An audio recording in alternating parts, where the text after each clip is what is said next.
might have usually heard of us as Whiskey Web and whatnot, but the logistics of the venue won't allow us to have whiskey. So we are doing wine.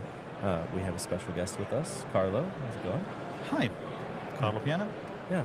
Yeah. Nice to have you here. Could you please give a few sentences about who you are and what you do? Okay, I'm an Italian lawyer.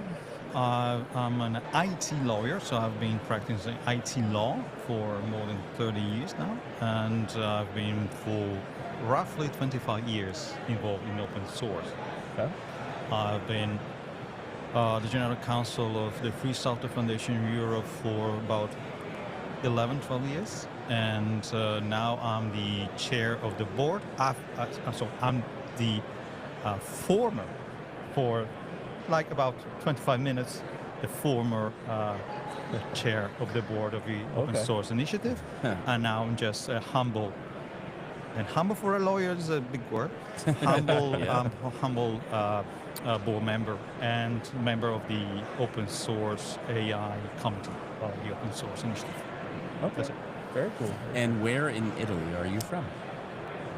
I'm based in Milan, so I work in Milano, the very dead center of Milano, but I actually come from a region like 100 kilometers north in Piedmont. It's the only part of Piedmont that do not produce any kind of decent wine. Oh, wow. Okay. So it's So a you got dark out of there. spot in Piedmont. Everywhere Yeah. else you can have great wines like Barolo, Barbaresco, Barbera, and whites also, and sparkling wine also very good. Yeah. Everywhere, up in the mountains, down the glaciers, everywhere. But my place, nothing. Yeah. I understand why you left. Yes. But unfortunately, the trade wine also I can enjoy. It's not too far. to my You can place. get Yes. some. Yes. So that's great. Well, speaking of wine, that's a great segue into us having wine. I'm going to have to force onto you non-Italian wine, unfortunately, but it is It's a hard job. Famille Coppere. Yeah, I can't switch to a French accent right now. Famille Coppere. My French is lousy. Vinero. so Yeah, I cannot- Fleury, which is a town in, it's near Avononesi, I think. Not Avononesi. I No, can't that's an tell Italian. for my life. Yeah, I was gonna Yes, say. it is near Avignon. That's where. Yes. Okay, that's- Lille, that sounds better. Avignon down there. Yes, Avononesi is actually a winery in Italy that I love.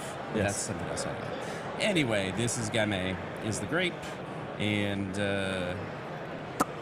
I got to do fake sounds for the bleep, bleep, bleep, bleep. I got this little travel thing, so. Okay. Yeah, and for those not watching on the live stream, what I have added was like some little round thing to make pouring simpler. May I? Absolutely. Okay. Thank you very much. So, Nice color. yeah.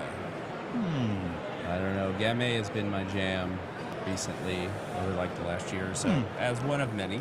I'm going to hand to Robert behind you. Please. Let's not. So this part of the show, we just try to experience the drink a little bit, a little smell. What are you picking up? We'll taste it. We have a highly advanced rating system, so we should have pre-trained you on this, but it's from 0 to 8 tentacles. 0, it's a joke. I make a lot of sarcasm. But 0 is just terrible. You would never have this again. 4, middle of the road. 8 being amazing. You've been turned on to French wines now. Possibly. So you want me to taste wine in a plastic cup? I know. Nothing but the best for you, That's right, Carlo. that's So, well, easy at the venue. Why so. not directly from the bottle? I like where your thoughts are. I mean, we're our friends now, so possibly. But actually, the nose is very Wow. light for me, right? Wow. Okay. Okay, so I just want everyone at this table to recognize that I know what I'm doing when it comes to wine. If you all are surprised and are enjoying it, I'm surprised at the flavor profile. Not necessarily that it's the best wine I've ever had, but I will give it. Can I? Oh, sure. sorry. If you want to yeah, go, go ahead. Go ahead. Yes. Want to translate? Well, a 0 to 8. So we're No, it's not we're definitely no 0. developers, and so things are index based. They're 0. Octopus can have 8 tentacles or none. It's probably dead at none, but it is possible. So it's a 9 It's Rates. almost, yeah, 9 like tentacle literal octopus, yes. 9 potentially, but 0 would be no tentacles. So I would give it a 5. 5, yes. I think that's fair. I don't think it's crazy. It is, yeah. Robert? Yeah, this is not what I would reach for normally, but Yeah. it's not bad. Yeah, I think 5 is appropriate. It doesn't give me vibes. Yeah, no vibes, but it's not terrible. Yeah, I think the Gamay can be almost like a Pinot with a bit more body. And I've enjoyed some Gamays. This isn't my favorite Gamay either, by the way. So this And is it's just... a little bit too warm. Yes, agreed. Yeah, it got really warm right here where we're at, so apologies Yeah. for that. The But sun is really coming in right now. Yeah. But you American people use air conditioning too high. Yeah, I feel it. okay, we're gonna get there. We're gonna get there because I do yeah. have some feels about that. And yeah, I think that you don't reach for air conditioning soon enough. Yeah. That's a whole. Or put them in enough rooms, especially the sleeping room. Yeah, there's something. Okay. No, never mind. We're gonna get there. No, Yeah. yeah. No, well, we Just can put a come pin back in around that. to We'll that. You come might be back to it. surprised I don't have AC at home. At all. I have AC at the office, of course, Yes, but 'Cause not at that's the home. daytime, It's right? it's, Yeah. it's not. Yeah. Okay. Well, I don't know. I still. Maybe I'm just weak. There's that possibility. Because also in the summer you wear blazers and then go to the office with some air conditioning, maybe, right? Honestly, I don't wear blazer at the office. Oh, okay. So we are. I started when I was younger, Okay. double dressed, cufflinks. Yes. The whole deal. Or three pieces. Yes. Now Nah. that's just overhead. It's Okay. rubbish. All right. And my clients say, "Oh, you're wearing suit." Yeah. And you're like, I don't need a suit to do my job. Turns out. And eventually, to do my job, the more relaxed I am, the better I can work and concentrate on real Very stuff. valid point. And I think that applies in many places. Anyway. Yeah. Yes. So I'm going to come back for a moment and kind of do my own rating. Yeah, I do find this a bit tart. Yeah. I like a little more dryness through a Gamay. But maybe a 6, 5.5, maybe 5.5 for me. Okay. It's not my. I'm just comparing it to other Gamays I've had, and I have enjoyed the crepe quite a bit. This one, the Wegmans in the neighborhood didn't quite have a vast selection, so alas, here we are. That sometimes happens. And Wegmans is just a grocery store chain that is out here on the. And how old East is it? Coast. It's not very old, is it? Let's see. That's that too. Oh, it's very young, yeah. Yes, 2023. very young. Yeah, that so makes a lot of sense tell too. from the color, it's very young. Maybe it should it should age. Maybe That's a good point. not enough refinement in oak Yeah. because it's a little bit. Too fruity. It's underexpressed. Underexpressed. I would say. Okay. Yeah. All right. Well, next time we'll bring it for you. You know, we'll up it. We'll do it in Milan. Cool. Oh, Yeah. anytime. Could happen. You wait. You wait. You're gonna learn some things. My you might guess. rescind that. My guest. But okay, so let's talk about, and I think this is very interesting. So you have a long career in IT, a long career in technology, and I think it is somewhat kind of top of mind because I feel like I have noticed over the last couple of years that there's a lot of discussion about like licensing and enforced licensing, changes of licensing and kind of what that means for businesses or certain open source projects. But I've also always come to understand, and this may not be true, but it is kind of hard to enforce and litigate to a degree. Is that true? Or Well, it's a complex issue. yes. Actually, licensing in open source is pretty much working the same way as in proprietary software. Yeah. So you have copyright, you have people infringing on your copyright, you go to court and say, or threat notification. We tend to not to go to court very easily. We're going to enforce and compliance. In open source, the rule is that first you try to get people to their sins. So it's you're doing wrong. We educate. It's mostly an education process. Yeah. Of course, in the background there is threat of litigation, and surprisingly few cases end up in court. Yeah. course, litigating is very expensive. Here in the States, it's even more so. But there are a few cases. In Europe, we had a case. I brought a couple of cases in Italy. Yeah. One was settled favorably, one was won, and slow, I would say. And so, yes, it's possible. It's you have to assess your chances and if it's worth the effort. Sometimes you cannot extract much damages, Right. but if your aim is to convincing people to comply, that's a good guess. Yeah, I think that's like always the most idealized intent is just to comply with the license, whatever that is. And to elaborate on your question, licensing it's not easy. I'm a lawyer, so for me, legal questions are kind of easy, but I acknowledge some are not intuitive to people without a specific background. Yes. Because not just lawyers, but lawyers with specific background. But there is a growing corpus of information that is available, and people are educated, and there is a lot of knowledge. There is a lot of complexity, a lot of misunderstandings. People believing they understand open source, but they don't. Yeah. And yeah, sorry, I was saying something rude, but Well, hey, this is an adult self-restraint. show. You may do whatever. No, but I have responsibilities, so I cannot fair. speak Yes. entirely my mind. But yeah, never mind. So, but we have seen a lot of, as you said, people switching from open source to something which is similar, but it's not open source. Yes.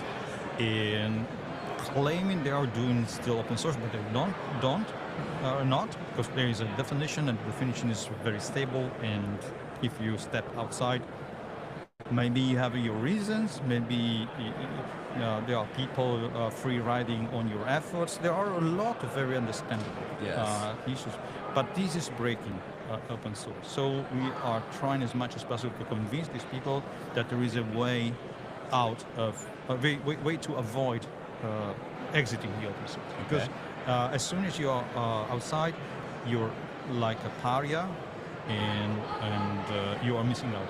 Right. Yes. So, but there is a problem, and the problem is sustainability. So many projects are making a lot of effort. People are using, companies are using this technology, evolving this technology to their own benefit without giving back, not in terms of money, not in terms of code. And this is a big problem. It is. It's probably, and more and more there are requirements to fix vulnerabilities, to support the software, to be liable for regulatory things, and making software is becoming increasingly difficult. Yes. And so there is a gap between the resources and the benefits that are extracted from this work and what is being back. So the burden is on one side and the profits on the other side. This is not sustainable. Yeah. So we're trying as much as possible to not to just pay in a quid pro quo fashion, but to make an effort to at least the fundamental pieces of the technology, the pieces that create the foundation of the entire technology to be made sustainable. And at OSI, we are trying to figure out if there is some way to match this. So is it fair to say then there's not necessarily an open source license where there's like a heavy commercial aspect that is the most advantageous for like that core group? Okay. Within the definition of open source, there is a wide gamut of licenses. Yes. So you need to make a conscious effort to select the one that works for you. Yes. Of course, if you are not just creating something from scratch, because nobody really does complex projects. Maybe bits and bytes, but nothing more complex. Right. So you always have to use other people's software. Right. And there comes possible incompatibility. So you are not just free to slap any kind of licenses on something which incorporates third-party software, because they have their conditions and you have to respect those conditions. Because it's like a contract. No? It's a social. Of course, it's a copyright condition, which is a legal term, but it's also a social contract. So I'm giving something to you. Never mind the legal part. I'm giving something to you, and I want that you respect my requirement, because it's something I make available publicly. Right. But that gets complicated not only if you're integrating software, but you have dependencies that could be 3 levels nested of that particular software that you incorporate. So then it's like, how far do you sort of respect that chain of requirement? And then what you do on top of it, because I've taken your things and made special thing, and that gives me some sort of nuance and ownership to that. Okay. This is why we advocate for avoiding proliferation of licenses. Okay. So the more licenses, the sheer number of licenses creates complexity. Yeah. So already technology is already complex, and you want to reduce this kind of friction. So I advocate not to create new licenses unless it's strictly necessary. Yep. And to use the most popular ones. Because if you start digging deep into any complex software project, like the firmware of this thing, it contains like maybe 50,000 packages. Yeah. And 50,000 licenses to be played. That thing looks dope. So, and this is just very simple, and this is it is a complex problem. So you need tooling, you need for achieving what we call compliance. So do you think that and I'm sorry to cut you off a little bit there. So do you think that then you really have to think about your end goal and intent when you select a license? Because okay, that's hardware that includes kind of an OS and all kinds of things. If I'm say writing a library for use to other pieces of full-on software, I don't have an intent to turn that into some sort of monetary project. It's just like a passion project. So there's simple licenses that kind of cover that, but I also kind of decide that up front, I don't mind, please, really free use. But conversely, if you're talking about some of the software we see here at All Things Open, and some of it definitely has open source components and commercial components.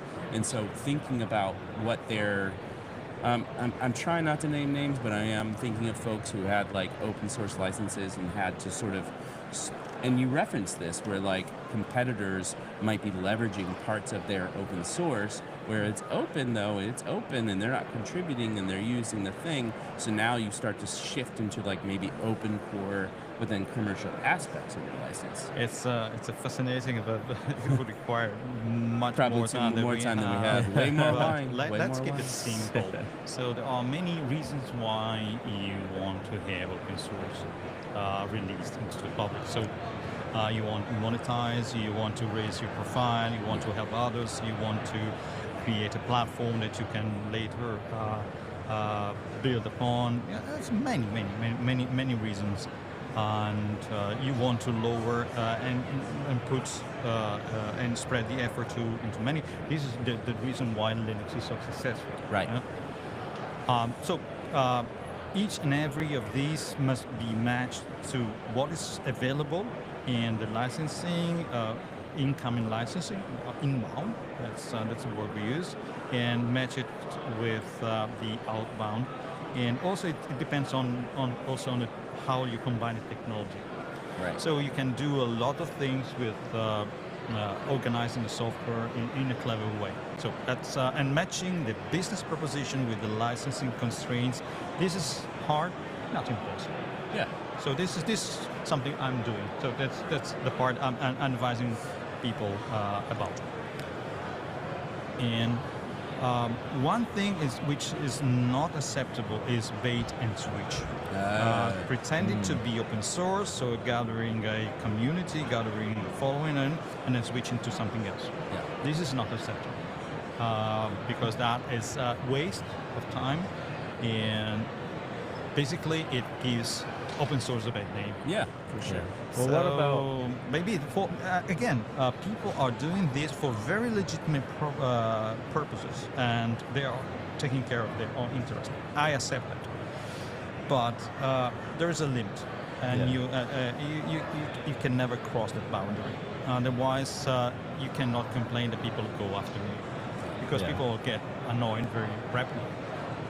Well, I think the big problem is like when you're starting a project, you're probably not thinking about monetization at all. So you're like, it should be open source, everyone can use it for free. And then you kind of start to get annoyed at the people not contributing back and stuff. So like, you don't want to do the bait and switch. I get that. But like, what do you do in that instance of, I've built this thing, it's very popular, but no one is helping me or contributing financially. Yeah, this is an all too common problem.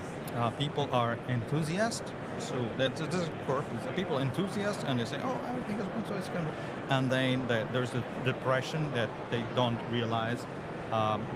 There are people don't respond. Other people don't respond coherently, so you have to switch to something else. And this is the phase you lose many the wannabe open source, because maybe they overestimate the importance of the project, the competitive landscape, and whatever. And it's a natural process. Many start projects and projects right out.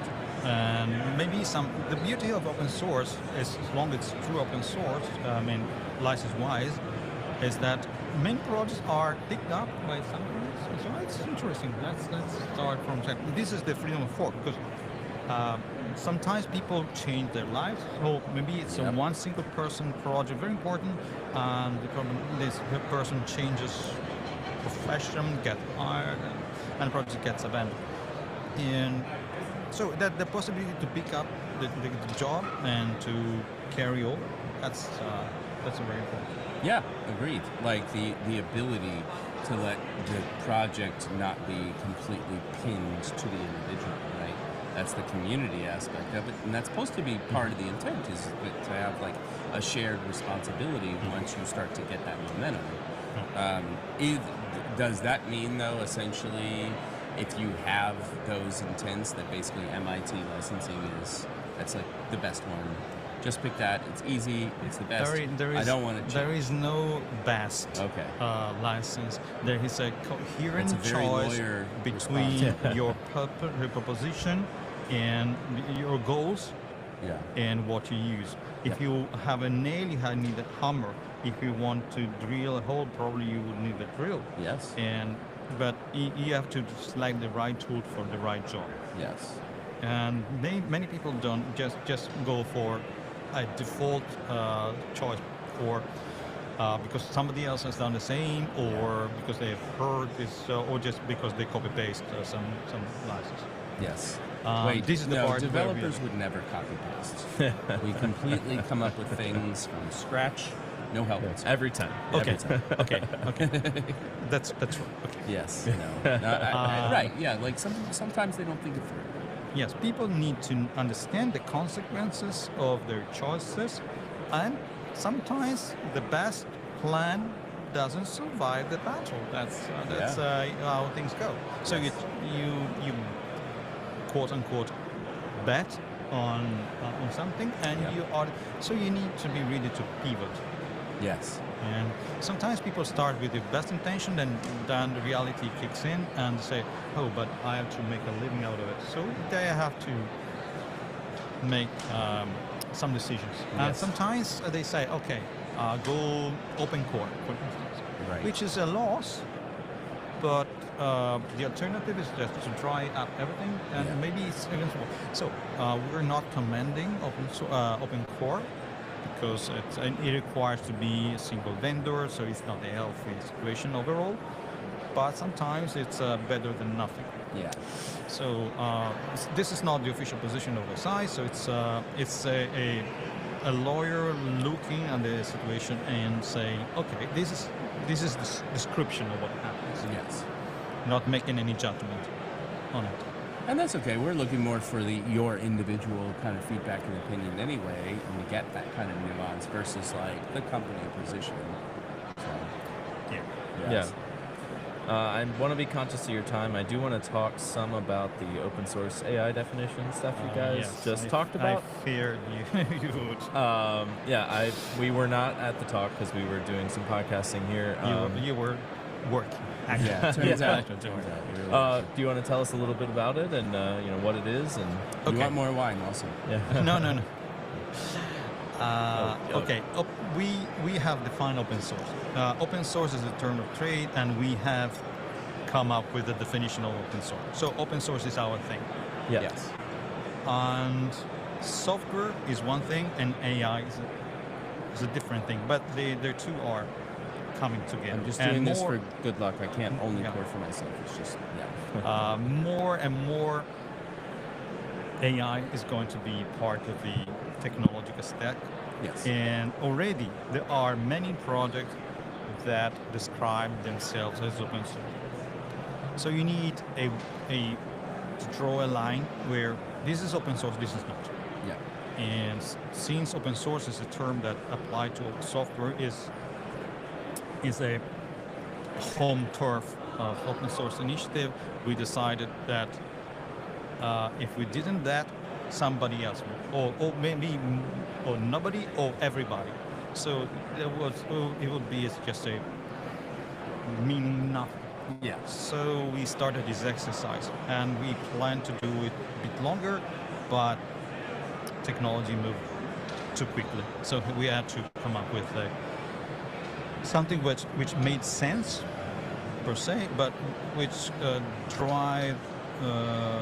drives consensus. So we didn't just sat in our room and think hard, what can possibly be? So we reached out to people, we consulted, we wanted to understand, because you cannot just apply something that works for software to something which is not software, or Yes. not just software.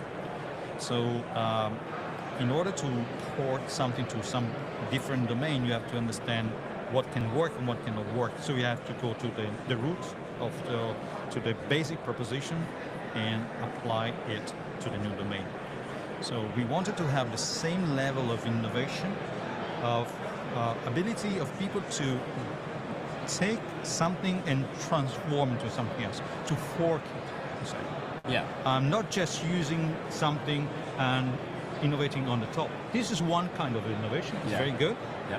but also to innovate to the sides, and also to take the same technology and reshaping it, redoing it from scratch, Yes. repurposing it, rebuilding it. More This is- like taking the ideologies of the initial thing and then kind of doing a different And- spin on that. For instance, reusing the same stack of software data and redoing it, it's just to see if you come up with the same solution. Okay, Maybe so- you come up with something else. For example, and I just want to kind of come up with some like a more layman examples too for the non-law people. But like say Meta has the Llama models, right? So you have that same engine, and if I want to have the same output and I decide I want to write it in a different language, then is that like a similar principle or no? It's not just a matter of language. So I'm not Okay. a technical person, so pardon me if I say profanities in technical terms. But the idea is that you need to rebuild a different type of llama, and so you will need the data. You will need the software made to create the data set. So you want to have the same software that is taken the data set and used to train the model Yes. and the model. Okay. So what Llama does, offers, in my understanding, is just the model. Yes. So it's something you can use, Right. you can replicate and use and build on the top, but this is the limited way. Yeah, right. Like, so You can- this is just like kind of the framework that gets you Yeah. started, and you have to feed your own data set. And what you're saying is it actually is more holistically software model that you rework. So which would be like the models, the inputs, and a similar output, but then you rework aspects of that, and that's still free use. Because this is what open source is about. You don't take anything for granted. You want to have the ability, maybe just theoretical ability, to redo the same thing over. Maybe perfecting it, maybe adding more data, maybe having more spotting possible biases and removing them, and redo a pure version, a less biased version of the same technology. Yes. Of course, you can rewrite from scratch, and absolutely from scratch, or reusing components, parts, and bits. Okay. So that's open source. Yes. Okay. Well, my next I was just trying to give you a chance if you had a thing. Your face looked like No, I was just looking at what these people were doing. Sorry. Yeah, there's also that.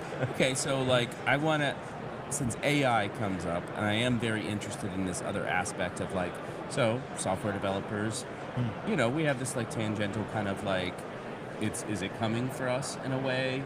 How will it change our jobs? How will it change careers? And I've just heard mentioned many times like things like law practice will get simplified and less disrupted by AI. So I wonder what you're feeling. I mean, you're in the heart of it, so you understand what the power of AI is right now and how you think it will affect the career of lawyers. Because, a brief that would have taken me 20 hours now takes me 20 minutes. My whole billing like structure has changed. So how do you feel that AI may influence or disrupt law practice? Because you say it's expensive in the U.S. It absolutely is. Does it make it less so? No, it has already disrupted. So it's something not to come. It's already there. I'm not in merger and acquisition. Right. But the due diligence process is very boring, very repetitive. And that's the ideal thing for pattern matching, for language processing. So this is the very lowest hanging fruit for removing a lot of unnecessary human labor and using pattern recognition.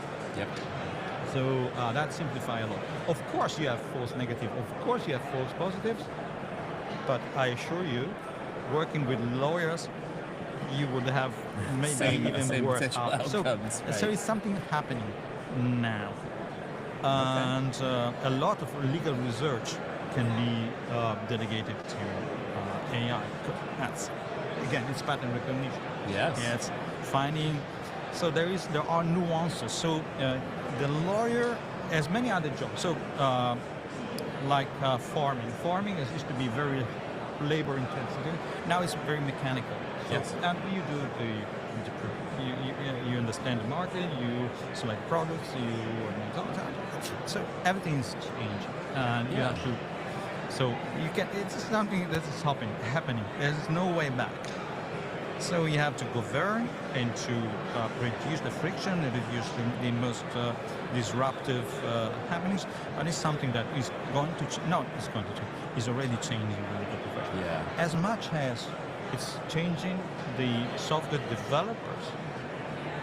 So if you have something that just creates API like this, you don't have people trying to start it.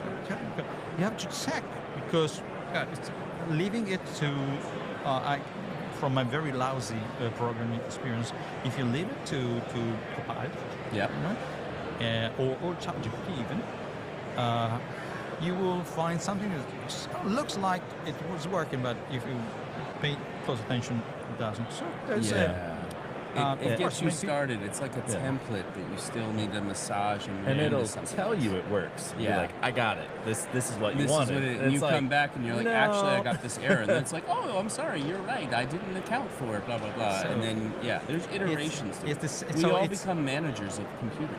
So it's the legal profession has a lot of similarities to the software programming, much more than you will think. And since I am exploring the intersection between the two, for instance, I use Git and GitLab for drafting contracts.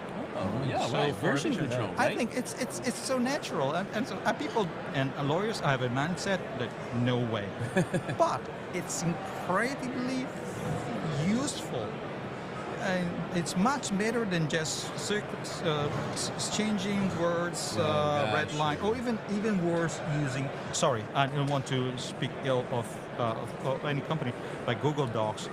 I cannot stand that. So I love many of the things that Google does, but this is a tragedy. Yeah. So especially used for contract drafting. Yeah. I think an assumption that like MS Word needed some cloud version that, maybe like the source material wasn't necessarily the best thing to iterate on to begin with. I don't know, possibility. Well, you have Microsoft Word in the cloud now. Now, Oh, yes, yes. but I'm just saying Google Docs got big because it was the MS Office suite sure. in the cloud. Yeah, And yeah. then, of course, Microsoft matched them and, whatever, blah, blah, blah. But Yeah, but the paradigm of Microsoft is still document based. Yes. Google Docs is more. It's a very good collaboration thing. Yeah. But content drafting is not collaboration, not necessarily, and it has the different stages. So it's. yeah, It's a wrong. collaboration It's wrong. tool. I think the right tool is. I use Markdown. Yeah. I use. You're 'cause legit. You have everything you need. You don't need, and I use also libraries. Yeah. So it's. See, It's, you're legit. You know, Yeah. of course. You like kind of you partake in the industry with which you help navigate those litigation waters. So I respect that. So I started looking into Git and the use of Git because I Yeah. wanted to know bits how software development worked and say it all makes sense. So Right. what Yeah. about? Of course, I had to switch to a text-based fork. Yeah. Markdown makes sense because it's nimble, it's readable. It's Wait, what's your editor of choice? You said NeoVim, my mind I would be use blown. Codium, which is the open source Yeah. version of VS Code. Yeah, that's a good one. I used to use Atom, but Atom was stopped by Microsoft. So, and I resisted as much as possible. But actually, it's a great piece of software, Yeah. and it's open source. Of course, it's a single vendor, but it's open source and it's It is. extensible. So that's a lot of extension. So it's it fits the bill. Yeah.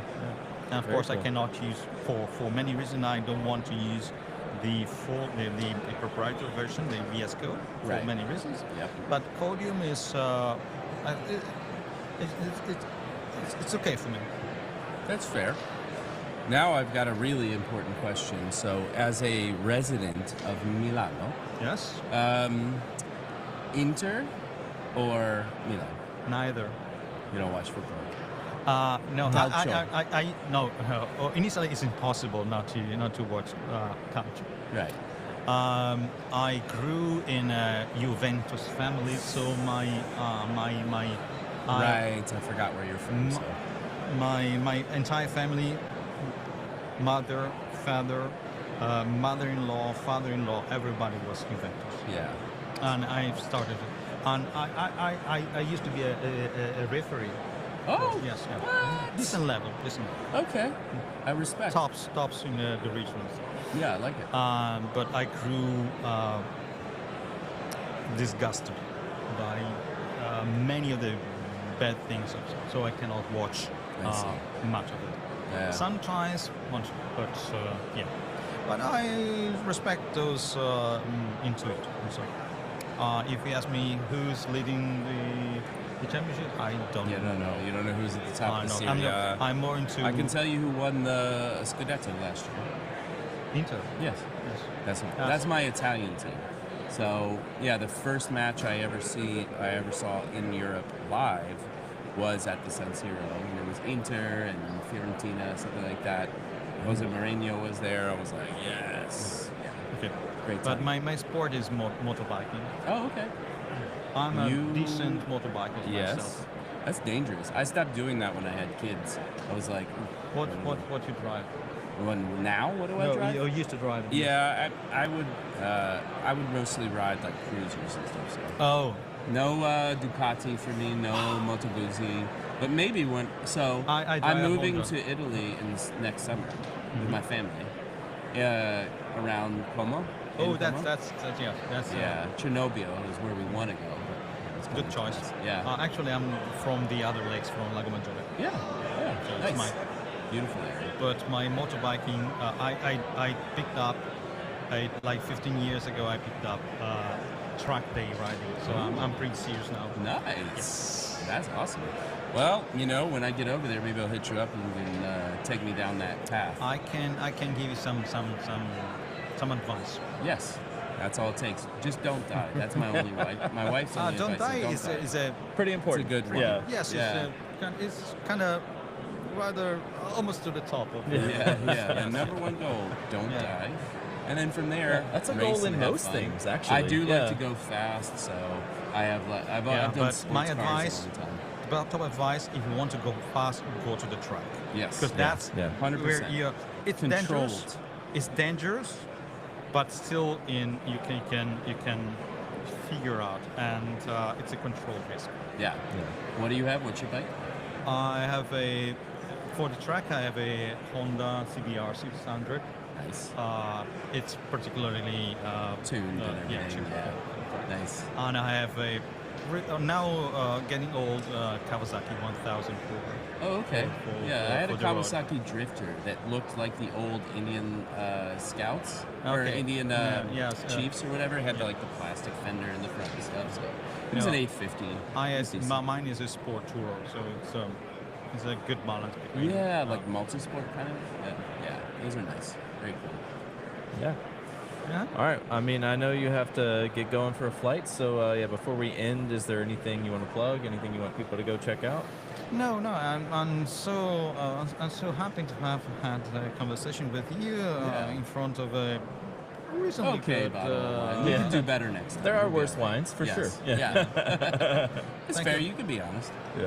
No, that's good. That's good. And I mean, for the States, it's over the top. Oh, yes. There you go. Of course, I'm quite fond of Napa wines, especially the whites, because Yeah. they're very interesting. Yeah, they do some good wines. Yes. Where the vines don't have to be crazy old. We do okay. Yes. Yeah. All right. Well, thanks for Yeah, thanks for coming joining on. us. Thank you for having me. Cool. It was a pleasure. All right. Thanks. Peace. All right.